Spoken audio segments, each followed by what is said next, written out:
এক ইহুদি কিশোর বিষ্ণু ইসলামের খেদমত করতে, ইহুদি ছেলে আমার নবীর খেদমত করতো, তারা ছিল নবীর প্রতিবেশী। তো অনেক দিন হয় ইহুদি ছেলেটা আসে না। বিষ্ণুনবী খোঁজ দিলেন, ঘটনা কি? একটা ইহুদি ছেলে না আমার খেদমতে আসতো, ছেলেটা কই? খোঁজ নিয়ে জানলেন ছেলেটা অসুস্থ। বিষ্ণু ইসলাম ওই ইহুদির বাড়িতে চলে গেলেন ওই ছেলেটাকে দেখা করার জন্য, ভিজিট করার জন্য। সুবহানাল্লাহ পড়বেন না? গেলেন, যে দেখে ইহুদি ছেলেটা মুমূর্ষ, যায় ভাব, বিছানায় পড়ে আছে, তার বাবা দাঁড়ানো। বিশ্বনবী তার মাথার পাশে বসলেন, মাথায় হাত বুলিয়ে দিলেন, আর ছেলেটাকে বললেন, আসলিম, হে ইহুদি ছেলে, আসলিম, ইসলাম ধর্ম গ্রহণ কর। বাবার চেহারার দিকে তাকালো, দেখি আব্বা কি কয়। আব্বা যদি বলে তাইলে ইসলাম ধর্ম গ্রহণ করবে। ইহুদি ছেলেটা তার বাবার দিকে যখন তাকালো, ওর বাবা বলে, আতিয়া আবুল কাসিম, আবুল কাসিম যা বলে তাই করো। আবুল কাসিম হচ্ছে বিষ্ণু ইসলামের একটা কুনিয়াত, উপনাম। আমার রাসূলের বড় ছেলের নাম ছিল। বিশ্বনবীর আহ্বান শুনে ওই আহ্বানে সাড়া দিয়ে ইহুদি ছেলে শাহাদা পড়ে মুসলমান হয়ে গেল। তার হৃদয়টার ইমানের নূর দিয়ে আলোকিত করে দিল কে? প্রিয় ভাইরা, এবার রাসূল সাল্লাল্লাহু আলাইহি ওয়াসাল্লাম বের হয়ে আসলেন ঘর থেকে, আর বললেন, আলহামদুলিল্লাহিল্লাযী আনকাযাহু মিনান নার।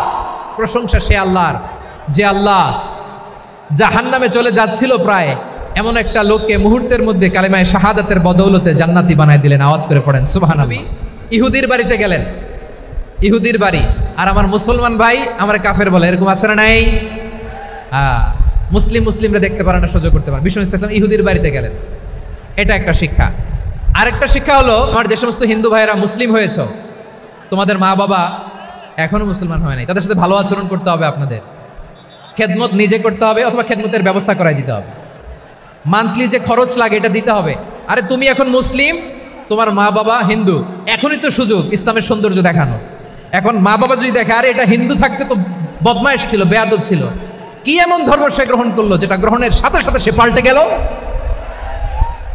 কি এমন ধর্ম সে গ্রহণ করেছে যেটা তার জীবনকে আলোকিত করে দিয়েছে? নসিব ভালো হইলে তারাও কালিমা পড়ে মুসলমান হয়ে যাবে।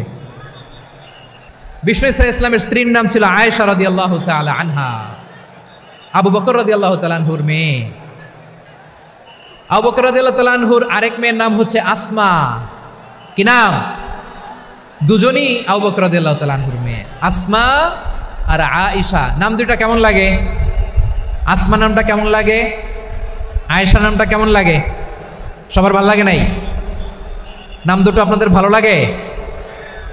লালমনির হাটে অনাগত যদি কন্যা সন্তান হয়, যদি মনে চায় আসমা রেখে দিতে পারবেন, যদি মনে চায় আয়েশা রেখে দিয়েন। দেশে বিদেশে এয়ারপোর্টে রাস্তাঘাটে শুধু বলে, হুজুর একটা নাম দেন। দুজন বোন, এক মায়ের না, বাবা এক মা দুইজন। আয়েশা রাদিয়াল্লাহু তাআলা আনহার মায়ের নাম উম্মে রুমান, আর আসমা রাদিয়াল্লাহু তাআলা আনহার মায়ের নাম কুতাইলা বিনতে আব্দুল উজ্জা। আবু বকর রাদিয়াল্লাহু তাআলা আনহু 4টা বিয়ে করেছিলেন। তো একই ঘটনা ঘটেছে এই ফ্যামিলিতে। আসমা ইসলাম ধর্ম গ্রহণ করে মুসলিমা, কিন্তু তার মা কুতাইলা মুশরিকা। আই রিপিট, বোঝার জন্য আমি আবারও বলি, আসমা রাদিয়াল্লাহু তাআলা আনহা মুসলিমা, আর আসমার মা কুতাইলা, আওয়াজ করে বুঝে থাকলে বলেন, আসমার মা মুশরিকা। তার মানে মেয়ে মুসলিম, মা অমুসলিম, ভেজাল আছে না নাই? কিন্তু কুতাইলা আর ধৈর্য ধারণ করতে পারে না। নার ছেড়া ধন, কলিজার টুকরা ধন, কলিজার টুকরা সন্তান আসমারে দেখতে বড্ড মন চায়। সাইয়েদনা আসমা রাদিয়াল্লাহু তাআলা আনহা মক্কা থেকে হিজরত করে মদিনায় চলে গেলেন। হুদাইবিয়ার পর যখন মক্কা মদিনার ট্রাফিক স্বাভাবিক হলো, মক্কার লোক মদিনায় যায়, মদিনার লোক মক্কায় আসে। কুতাইলা কলিজার টুকরা সন্তান আসমারে দেখার জন্য কিছু উপহার নিয়ে বিশাল মরুপথ পাড়ি দিয়ে মক্কা থেকে মদিনায় যায়। সুবহানাল্লাহ বলেন। এখন মা আসছে মেয়ের সাথে দেখা করতে, মেয়ে তো আর দেখা দেয় না। মেয়ে ভাবছে আমার মা তো মুশরিকা, অপবিত্রা, তার সাথে কি দেখা দেয়া যাবে? বিশ্বনবীর দরবারে চলে গেলেন। সুবহানাল্লাহ বলেন। কি সৌভাগ্যবান ছিল তারা! মাসলা জানার দরকার হলেই নবীর দরবারে চলে যেত। ঘরে বউয়ের সাথে ঝগড়া হলে নবীর দরবারে চলে যেত।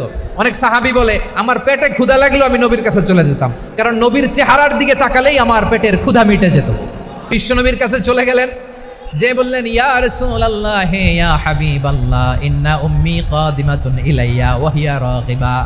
আমার মা মক্কা থেকে অনেক দূর মরুর পথ পাড়ি দিয়ে উপহার সামগ্রী নিয়ে মদিনায় আমার সাথে দেখা করতে এসেছে গো।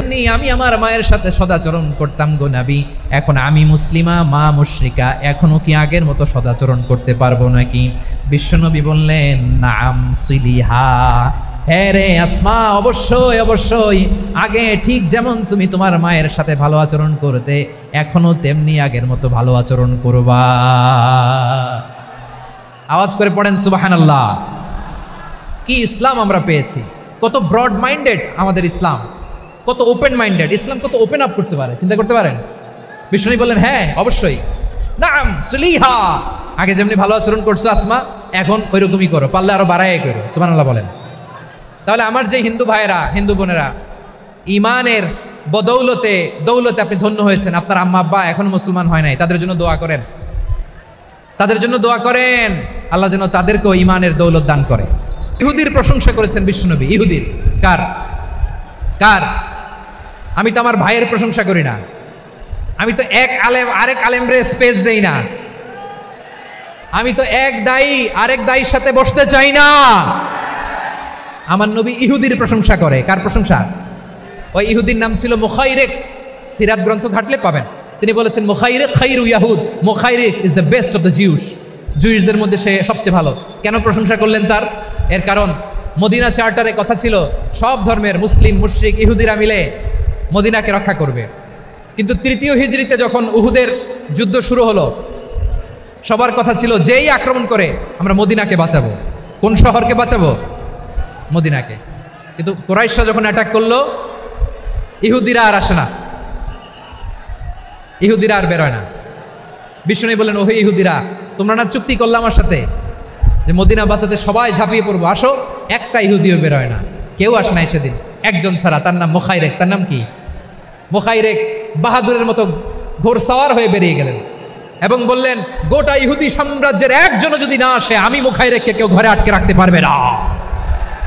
বেরিয়ে আসলেন, এসে বললেন, আমি মুহাম্মদের পক্ষে যুদ্ধ করব, আমি মারা গেলে আমার সম্পদ আমার উত্তরাধিকারীরা পাবে না, আমার সম্পদ তোমরা মুহাম্মদকে দিয়ে দিবা। সুবহানাল্লাহ বলেন। উহুদের ময়দানে 70 জন মুসলমান শহীদ হলো। এই ইহুদি, সেও মুসলমানের পক্ষে যুদ্ধ করে নিহত হলো। সুবহানাল্লাহ বলেন। মুসলিমদের লাশ যখন নিয়ে আসা হলো, এই মুখাইরিকের লাশও নিয়ে আসা হলো। মুসলিমদের লাশের পাশে মুখাইরিকের লাশ দেখে বিশ্বনবী মুখাইরিকের প্রতি অনেক খুশি হলেন। আর বিশ্বনবী খুশি হয়ে বললেন, মুখাইরিক খায়রু ইয়াহুদ, মুখাইরিক যদিও তুমি ইহুদি, তারপরে তুমি সব ইহুদিদের মধ্যে সেরা ইহুদি। পড়েন সুবহানাল্লাহ। আমার নবী ইহুদিকেও সম্মান দিতে কার্পণ্য করে নাই। আওয়াজ করে বলেন আল্লাহু আকবার। প্রিয় ভাইরা, এবার সর্বশেষ আওয়াজ করে বলেন, ইসলাম কি ন্যারো মাইন্ডেড নাকি ব্রড মাইন্ডেড? সবাই বলেন, ন্যারো মাইন্ডেড না ব্রড মাইন্ডেড? এজন্য অমুসলিম হইলেই তারা আমাদের শত্রু নয়। শত্রু কারা? এই লালমনিরহাটের ভাইয়েরা শোনেন, শত্রু কারা? যে সমস্ত অমুসলিম আমাদেরকে নিশ্চিহ্ন করে দিতে চায়, যে সমস্ত অমুসলিম আমাদের ভূখণ্ড থেকে আমাদেরকে তাড়িয়ে দিতে চায়, যে সমস্ত অমুসলিম আমার ধর্ম নিয়ে তুচ্ছতাচ্ছিল্য করে চিল্লায় বলেন ঠিক কিনা, তারা আমাদের শত্রু। সাধারণ অমুসলিমরা আমার শত্রু নয়। এই যে হিন্দুরা থাকে, এরা আমার ভাই, বৌদ্ধরা আমার ভাই, খ্রিস্টানরা আমার ভাই, ইহুদিরা আমার ভাই। তারা দিনই ভাই নয়, তারা মায়ের পেটের ভাই নয়, তারা মানবিক দিক থেকে ভাই। ও মানুষ, আমিও মানুষ। ইসলাম মানুষকে সম্মান করে, চিল্লায় বলো ঠিক কিনা। লালমনিরহাটের জেলা স্টেডিয়ামে আমার প্রিয় মায়েরা বোনেরা, আপনাদের জন্য একটা হাদিস বলে শেষ করব। বিশ্বনবী বলেন, আমার মায়েরা খেয়াল করে শুনুন, বিশ্বনবী আপনাদের উদ্দেশ্য করে বলেন, আল মারআতু ইযা সাল্লাত খামসাহা ওয়া সামাত শাহরাহা হাফিজাত ফুরুজাহা আতাআত বা'লাহা ফালতাদখুল মিন আইয়ি আবওয়াবিল জান্নাতি শাআত। বিশ্বনবী বলেন, ও রমণীরা, ও নারীরা, যে সমস্ত নারী এই 4টা কাজ করবে, এই 4টা কাজের গ্যারান্টি দিবে, তাদেরকে জান্নাতের 8টা দরজার গ্যারান্টি দেয়া হবে। কি 4টা কাজ? 1 নম্বর, আল মারআতু ইযা সাল্লাত খামসাহা, যে নারী 5 ওয়াক্ত নামাজ পড়ে। কি করে? জেলা স্টেডিয়ামে অবস্থানরত আমার নারীরা বোনেরা, বিশ্বনবী আপনাদেরকে 4টা কাজের কথা বলেছেন, খুব বেশি না। 4টা করলে 8 জান্নাতের দরজা সব খোলা। কোনটা দিয়ে যাবেন? যেটা দিয়ে মনে চায়। 1 নাম্বার 5 ওয়াক্ত নামাজ। আমার বোনেরা জোহরের নামাজ পড়তে পড়তে এটা আসরে নিয়ে যায়, আসর পড়তে পড়তে এটা মাগরিবে নিয়ে যায়। এরকম আসরা নাই? লালমনিরহাটে হয়তো নাই। আমার বোনেরা এটা করবেন না। ইন্নাস সালাতা কানাত আলাল মুমিনিনা কিতাবাম মাওকুতা, সময় মতো পড়বেন। সামাদ সাহারা, রমাদানের রোজাগুলো রাখবেন। হাফিজাত ফুরুজাহা, যে নারী তার চরিত্রকে হেফাজত করে, তার প্রাইভেট হেফাজত করে, তার লজ্জাস্থান হেফাজত করে। ও মায়েরা, আপনার এই গর্ভ যে কত দামি আপনি জানেন না।